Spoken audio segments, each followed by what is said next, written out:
uchinchi oyoq harakatlarimizdan biri faqat yonga bu harakatni bajariladi.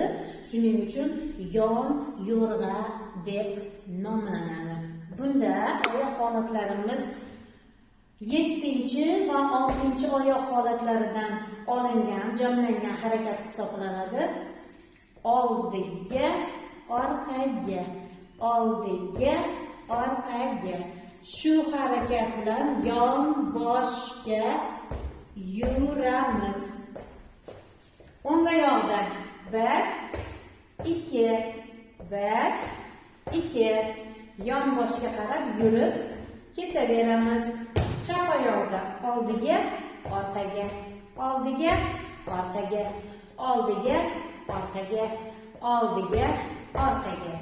Bu harakatimiz bilan yonga yuramiz.